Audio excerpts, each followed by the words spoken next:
আপনারা তাদেরকে ষড়যন্ত্রকারীদের বলে দিবেন আপা আর আসবে না, কাকা আর হাসবে না। যে প্রত্যয় 5 তারিখের আগে আপনারা করেছিলেন সেই প্রত্যয় নিয়ে সামনের দিকে এগিয়ে যান। যে তারা কিন্তু গোপনে সংগঠিত হচ্ছে, তাদের হাতে অনেক অর্থ রয়েছে, তাদের অনেক পরিকল্পনা রয়েছে। আপনারা এবং আমরা স্বপ্ন দেখছি, নতুন বাংলাদেশের স্বপ্ন দেখছি। একই সাথে তারা যেভাবে পতাকা খামচে ধরেছিল, এখন এই জাতিকে খামচে ধরার জন্য নতুন নতুন ষড়যন্ত্র করছে। এই মুহূর্তে দল মত থেকে শুরু করে সকলের প্রয়োজন ঐক্য।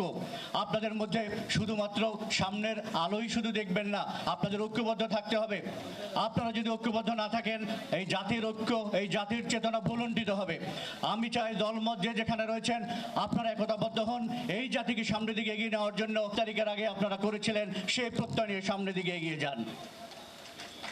আপনারা জানেন না, আর্টিফিশিয়াল ইন্টেলিজেন্স দিয়ে আজকে বিএনপির সাথে জামাতের সাথে বিএনপির, এনসিপির সাথে বিএনপির এবং বিভিন্ন দলের মধ্যে বিভিন্ন ধরনের কন্টেন্ট তৈরি করা হচ্ছে।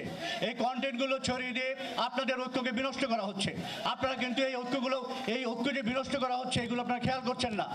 আপনারা যদি এইটা খেয়াল না করেন, শত্রুরা সুযোগ পেয়ে যাবে। শত্রুরা কিন্তু আবার আসার জন্য প্রস্তুতি নিচ্ছে। মনে করতে হবে এইটা তাদের সাইবার ওয়ারফেয়ারের একটা অংশ। এই অংশকে আপনাদের প্রতিহত করতে হবে। আপনারা আপনার ভাইকে কখনো ভুল বুঝবেন না।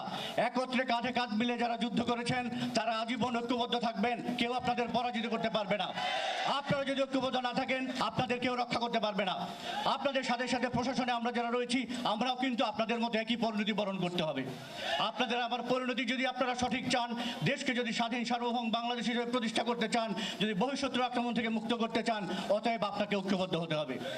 আপনারা তাদেরকে ষড়যন্ত্রকারীদের বলে দিবেন আপা আর আসবে না, কাকা আর হাসবে না। ধন্যবাদ সবাইকে।